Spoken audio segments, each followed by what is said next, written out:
India TV YouTube channel को subscribe करें और बेल आइकन दबाएं। और कोरोना वायरस से भारत समेत पूरे विश्व का युद्ध चल रहा है। पुरानी कहावत है, संकट में ही सच्चे दोस्त की पहचान होती है। देश इस वक्त कोरोना के दौर से गुजर रहा है और दुनिया भर के कई देश भारत की मदद के लिए लगातार मेडिकल सप्लाई भेज रहे हैं। एक के बाद एक कार्गो फ्लाइट्स ऑक्सीजन लेकर वैक्सीन तक और वेंटिलेटर से लेकर टेस्टिंग किट तक की सप्लाई कर रही है। अमेरिका, ब्रिटेन, रूस जैसे देशों से कोरोना को हराने का सामान लगातार लैंड हो रहा है। उम्मीद है भारत का यह युद्ध अब और आसान होने वाला है। शुक्रवार की सुबह अमेरिका से आया स्पेशल प्लेन जीवन की आस के विश्वास के साथ लैंड हुआ। यूएस एयरफोर्स के इस प्लेन से अमेरिका ने 423 oxygen cylinder, 1,84,000 testing kit, 84,000 N95 mask की मदद भेजी है। सिर्फ अमेरिका ही नहीं, पूरी दुनिया इस मुश्किल घड़ी में भारत के साथ है। कोरोना कंट्रोल के लिए रोमानिया से आया मेडिकल हेल्प भी भारत पहुंच गया है। रोमानिया से 80 ऑक्सीजन कंसंट्रेटर, 75 ऑक्सीजन कंटेनर और हाई प्रेशर वाले ऑक्सीजन थेरेपी की 20 डिवाइस की खेप भारत पहुंच गई है। रोमानिया से कोरोना के खिलाफ लड़ाई में मददगार बनने वाले ऐसे जरूरी उपकरण और भी आने वाले हैं। सूरज की पहली किरण के साथ रूस से ऑक्सीजन कंसंट्रेटर, वेंटिलेटर और दवाइयों के साथ पहला कंसाइनमेंट दिल्ली के एयरपोर्ट पर लैंड हो गया। कोरोना की लड़ाई में 28 अप्रैल को प्रधानमंत्री नरेंद्र मोदी और रूस के व्लादिमीर पुतिन के बीच बातचीत हुई थी। पुतिन ने अपने वादे को पूरा कर दिया। रूस की तरफ से 20 ऑक्सीजन कंसंट्रेटर, 75 वेंटिलेटर और 150 बेड साइड मॉनिटर पहुंच चुके हैं और अगले कंसाइनमेंट में स्पुतनिक वैक्सीन के आने की बारी है। उम्मीद है कि 1 मई से भारत को रूस से स्पुतनिक वैक्सीन मिलनी शुरू हो जाएगी।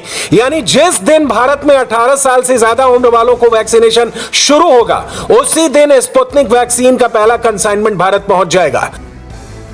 2 urgent flights operated by the Russian Amercom. रूस से 2 अर्जेंट प्लेन आज यहां पहुंचे। इन प्लेन्स में ऑक्सीजन कॉन्सेंट्रेटर्स, वेंटिलेटर्स और बेड साइड मॉनिटर्स, दवाइयां और दूसरे फार्मास्यूटिकल सामान शामिल हैं। इसके अलावा 1 मई से स्पुतनिक वी की डिलीवरी भी शुरू हो जाएगी। इस वैक्सीन का भारत में प्रोडक्शन भी किया जाएगा। India approved emergencies. भारत ने हमें मुसीबत के वक्त हाइड्रोक्सीक्लोरोक्वीन दी थी। तब रूस कोरोना से जूझ रहा था। रूस को सब याद है। हम इसका सम्मान करते हैं। Last year. We appreciate it and we remember. दुनिया भर के देश भारत की किस तरह से मदद कर रहे हैं, उसकी एक और तस्वीर आपके सामने है। ब्रिटेन से भी 120 ऑक्सीजन कंसंट्रेटर दिल्ली पहुंच चुके हैं। इससे पहले 27 अप्रैल को आई प्लांट में ब्रिटेन ने 100 वेंटिलेटर, 95 ऑक्सीजन कंसंट्रेटर भेजे थे। इससे एक दिन पहले अमेरिका से मेडिकल सप्लाई का पहला कंसाइनमेंट भारत पहुंच चुका है। इसमें 440 ऑक्सीजन सिलेंडर, 9 लाख से ज्यादा टेस्टिंग किट और 1 लाख N95 मास्क आ चुके हैं। जबकि अभी वैक्सीन का रॉ मटेरियल और एस्ट्राजेनेका वैक्सीन की 1 करोड़ डोज मिलनी बाकी है। कोरोना की लड़ाई में भारत की मदद करने के लिए अब पूरी दुनिया एक्टिव हो चुकी है। इस मुश्किल वक्त में पूरी दुनिया भारत के साथ खड़ी हुई है। भारत सरकार के अधिकारी लगातार दूसरे देशों के संपर्क में हैं। कब, कहां से और कितनी मेडिकल मदद आएगी, इस पर पूरी नजर है। दिल्ली एयरपोर्ट इस समय एक्टिव मोड पर है क्योंकि दुनिया भर की कई ट्रांसपोर्ट फ्लाइट्स लैंड करने वाली हैं। अमेरिका से लेकर ऑस्ट्रेलिया तक, ब्रिटेन से लेकर हांगकांग तक, हर देश भारत की मदद करने को तैयार है। इतना ही नहीं, यूरोप के कई देश ऑक्सीजन से लेकर वेंटिलेटर तक भारत की मदद कर रहे हैं। Britain, France, Germany, Ireland, Belgium, Romania, Luxembourg, पुर्तगाल, स्वीडन, सऊदी अरब, UAE, Hong Kong, Thailand, Australia, Bhutan, Singapore. अब आप ये समझिए कि भारत को अगले कुछ दिनों में दुनिया भर के देश किस तरह मदद करने वाले हैं। इसमें 500 ऑक्सीजन प्लांट्स हैं जिन्हें देश के अलग अलग हिस्सों में लगाया जाएगा। इसके अलावा 4000 ऑक्सीजन कंसंट्रेटर, 10,000 ऑक्सीजन सिलेंडर और 17 ऑक्सीजन के क्रायोजेनिक टैंकर मिलने वाले हैं। अमेरिका से एफडीए की परमिशन के बाद भारत को एस्ट्राजेनेका वैक्सीन की लगभग 1 करोड़ डोज मिल सकती है। फिलहाल अमेरिका में एस्ट्राजेनेका वैक्सीन की 5 करोड़ डोज पाइपलाइन में है, जो मई जून तक बनकर तैयार हो जाएगी। भारत की मदद करने के लिए अमेरिका की 40 बड़ी कंपनियों ने ग्लोबल टास्क फोर्स बना ली है। अगले कुछ दिनों में यह ग्लोबल टास्क फोर्स भारत में 20,000 ऑक्सीजन कंसंट्रेटर की सप्लाई करेगा। 1,000 इसी हफ्ते आ जाएंगे। इसके अलावा 25,000 कंसंट्रेटर और 10 लीटर से 45 लीटर की कैपेसिटी वाले ऑक्सीजन सिलेंडर भी भेजने की तैयारी चल रही है। इससे पहले 26 अप्रैल को न्यूयॉर्क से 318 ऑक्सीजन कंसंट्रेटर दिल्ली आ चुके हैं। ब्रिटेन किस तरह भारत के लिए मदद भेज रहा है, इससे भी समझ लीजिए। ब्रिटेन ने भारत को 495 ऑक्सीजन कंसंट्रेटर और 140 वेंटिलेटर इस हफ्ते तक मिल जाएंगे, जबकि 27 अप्रैल को 100 वेंटिलेटर और 95 ऑक्सीजन कंसंट्रेटर आ चुके हैं। ब्रिटेन से 495 ऑक्सीजन कंसंट्रेटर के अलावा कोरोना से पीड़ित गंभीर मरीजों की मदद के लिए दूसरी मेडिकल सप्लाई इसी हफ्ते पहुंच रही है। इस बारे में 26 फरवरी को ब्रिटेन के विदेश मंत्री डोमिनिक राब और भारत के विदेश मंत्री एस जयशंकर के बीच बातचीत हो चुकी है। इस बातचीत में ऑक्सीजन सप्लाई को लेकर लंबी बात हुई। इससे पहले रविवार को ही ब्रिटेन के पीएम बोरिस जॉनसन ने भारत को मदद भेजने का ऐलान किया था। मिस्टर स्पीकर, मुझे उम्मीद है कि हाउस के सभी सदस्य इस वक्त भारत के साथ हैं। हम भारत की जरूरी मेडिकल इक्विपमेंट से मदद कर रहे हैं और हम भारत की अथॉरिटीज के साथ मिलकर काम करते रहेंगे ताकि यह तय किया जाए कि भारत को और क्या मदद चाहिए। कोरोना महामारी में ब्रिटेन के साथ फ्रांस भी भारत की 2 फेज में मदद के लिए फ्रांस इस हफ्ते तक 8 बड़े ऑक्सीजन प्लांट लगाएगा। इसके अलावा 28 ऑक्सीजन रेस्पिरेटर भी इसी हफ्ते में आ जाएंगे, जबकि 7 मई तक लिक्विड ऑक्सीजन के 5 कंटेनर आने वाले हैं। यूरोप के एक और देश आयरलैंड से 700 ऑक्सीजन कंसंट्रेटर और 365 वेंटिलेटर अगले 2 दिन में आने वाले हैं। भारत की मदद के लिए छोटे से देश भूटान ने भी ऑक्सीजन की बड़ी मदद की शुरुआत कर दी है। इसके लिए भूटान एक ऑक्सीजन प्लांट तैयार कर रहा है। इस प्लांट से भारत को रोजाना 40 मीट्रिक टन लिक्विड ऑक्सीजन मिलेगी, जिसे क्रायोजेनिक टैंकरों के जरिए देश भर में सप्लाई किया जाएगा। इंटरनेशनल मदद से लेकर देश में चल रहे एक्शन प्लान तक प्रधानमंत्री नरेंद्र मोदी एक एक चीज का अपडेट ले रहे हैं। देश में बढ़ रहे कोरोना के मामलों को देखते हुए आज प्रधानमंत्री मोदी ने army chief general Manoj Mukund Naravane के साथ एक मीटिंग की। इस मीटिंग में तय हुआ कि अब सेना के अस्पतालों में आम लोगों का कोरोना इलाज किया जाएगा।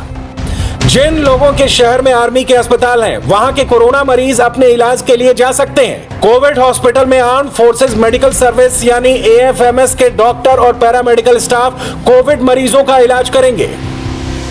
इसके अलावा मीटिंग में आर्मी चीफ ने सेना की मदद से देश भर में खुल रहे नए कोविड अस्पतालों का भी अपडेट दिया। कोरोना इमरजेंसी को देखकर इस समय इंडियन आर्मी DRDO के साथ मिलकर देश के कई हिस्सों में कोविड हॉस्पिटल खोल चुकी है।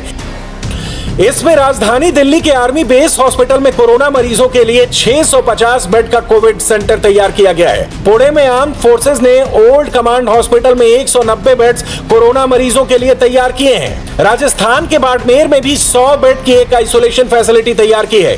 भोपाल में भी 150 बेड का एक कोविड सेंटर खड़ा किया है।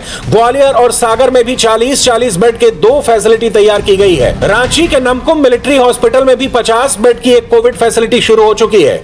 देश में कोरोना की दूसरी खतरनाक लहर को देखते हुए सेना से रिटायर हो चुके डॉक्टर और पैरामेडिकल स्टाफ एक बार फिर अस्पतालों में मोर्चा संभालेंगे। कोरोना की लड़ाई में सेना से लेकर सिविलियन हर कोई अपने अपने लेवल पर लड़ रहा है।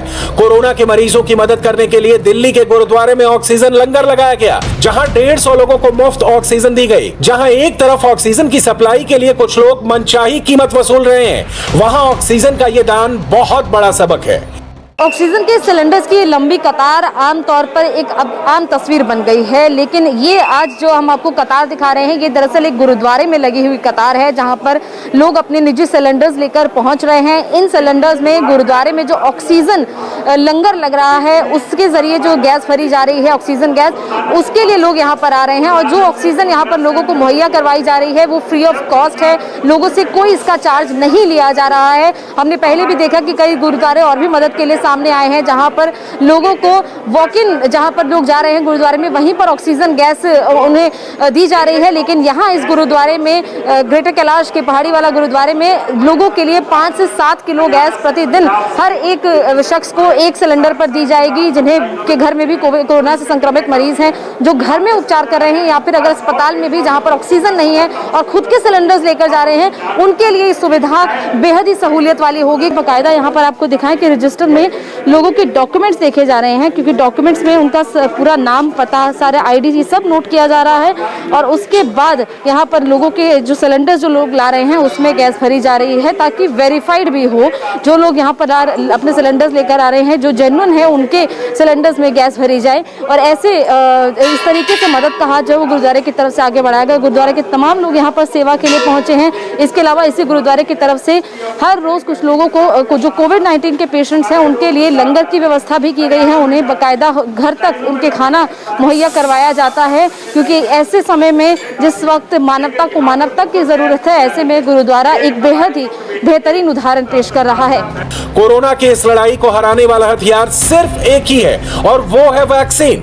18 साल से ऊपर की उम्र वालों के लिए वैक्सीनेशन की शुरुआत 1 मई से हो रही है और इसके लिए अभी तक 1 करोड़ से ज्यादा लोग रजिस्ट्रेशन करवा चुके हैं। अच्छी बात यह है कि अब भारत ये लड़ाई 2 नहीं बल्कि 3 वैक्सीन से लड़ेगा, क्योंकि रूस की स्पुतनिक वैक्सीन मई के पहले हफ्ते में भारत को मिलने वाली है। सवाल है कि क्या स्पुतनिक वी कोविशील्ड और कोवैक्सीन की तुलना में ज्यादा कारगर है?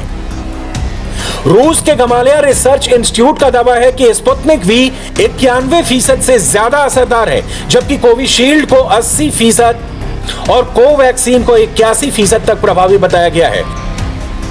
स्पुतनिक वी वैक्सीन आने से भारत में अभी मौजूद 2 वैक्सीन को लेकर प्रेशर कम होगा, क्योंकि अभी कोवैक्सीन और कोविशील्ड बनाने वाली कंपनी उतनी तेजी से उत्पादन नहीं कर पा रही जितनी देश को जरूरत है।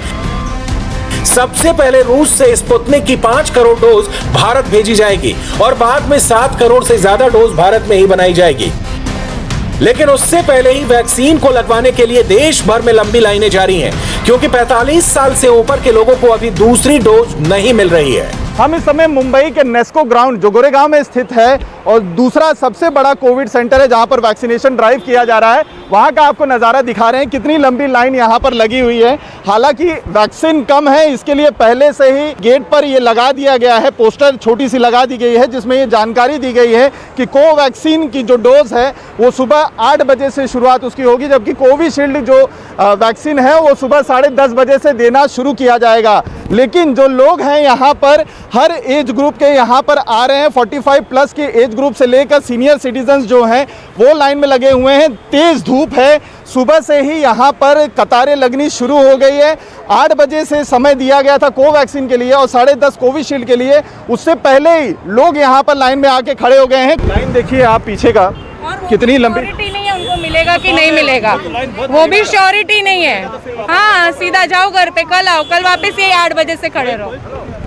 तो आप समझिए इसके जो है जो यहाँ पर भीड़ जमा हो रही है, जो लोग यहाँ पर जमा हो रहे हैं वैक्सीन लगवाने के लिए। एक तरफ सरकार ये अपील कर रही है कि बार बार लोगों से कि ज़्यादा से ज़्यादा लोग वैक्सीन लगाएं, लॉकडाउन उसके लिए लगाया जा रहा है। लेकिन दूसरी तरफ लोगों की नाराज़गी भी ये देखने को मिल रही है कि वैक्सीन नहीं लग रही है, क्योंकि जब ये लोग वैक्सीन लगवाने के लिए वैक्सीनेशन सेंटर्स पर पहुँचते हैं तो जब तक इनका नंबर आता है तब तक ख़त्म हो जाता है। और दूसरी सबसे ज़्यादा यहाँ पर जो समस्या झेलनी पड़ रही है लोगों को, यहाँ पर जो सीनियर सिटीजन्स हैं और जो 45 से जनरल एज के लोग हैं, उन दोनों की लाइन यहाँ पर साथ में लगा दी गई है, जबकि टाइमिंग कोवैक्सीन की और कोविशील्ड की दोनों पर यहाँ पर टाइमिंग अलग रखी गई है। ऐसे में अगर थोड़ा सा मैनेजमेंट किया गया होता तो जो इस तरीके से भीड़ लगभग 2 किलोमीटर जो लंबी लाइन लगी हुई है वो यहाँ पर न लगती और धूप में जो खास तौर पे बुजुर्ग लोग हैं वो परेशान नहीं होते। वैक्सीन की कमी के बावजूद 1 मई से वैक्सीनेशन के लिए 1 करोड़ से ज्यादा लोग रजिस्ट्रेशन करवा चुके हैं। फिर चाहे वैक्सीन सरकारी अस्पताल में मिले या प्राइवेट अस्पताल में, कीमत भले कुछ भी हो, देश के ज्यादातर लोग कोरोना से बचने के लिए हर कीमत पर वैक्सीन लगवाना चाहते हैं, इसलिए भीड़ बहुत है। ऑनलाइन रजिस्ट्रेशन का मतलब क्या है? अगर हमको 11 से 1 का स्लॉट मिला है रजिस्ट्रेशन करने के बावजूद भी, फिर सेम टोकन नंबर हमको। एक और चीज आप लोग लगे जिस तरह से भीड़ हुई, हाँ देखिए ये अपना टोकन नंबर दिखा रहे, कितने बजे का आपको मिला है नंबर, कितने बजे का? 19 नंबर है। हाँ, कितने बजे का आपको बुलाया यहाँ पे? 3 से 5 बजे सुबह आके लाइन, तुम्हें लाइन लगाए हो। हाँ, ये तमाम लोग जो है ना अपना टोकन दिखा रहे हैं, काफी लंबे समय से ये यहाँ पर खड़े हैं, लेकिन अब तक इनका नंबर नहीं आया और यही शिकायत तमाम लोगों की। देखिए अन्य लोग भी जो खड़े हैं वो भी अपना जो है टोकन दिखा रहे हैं। यहाँ पर कोई जानकारी, सही तरह से जानकारी जो है वो इन लोगों को दी नहीं जा रही और जिस तरह से भीड़ यहाँ पर जो है वो काफी ज्यादा जो है वो चिंताजनक करी। इनको यही लग रहा है कि इस भीड़ में इनको वैक्सीन पता नहीं कब तक इन्हें लग पाएगा, लेकिन जिस तरह की भीड़ है उस वजह से संक्रमण का खतरा इन्हें सता रहा है। कुल मिलाकर इन लोगों की गुजारिश यही है कि एक बेटर मैनेजमेंट यहाँ पर बनाया जाए ताकि इस भीड़ को कंट्रोल किया जा सके और कम समय में ज़्यादा से ज़्यादा लोगों को वैक्सीन लग सके।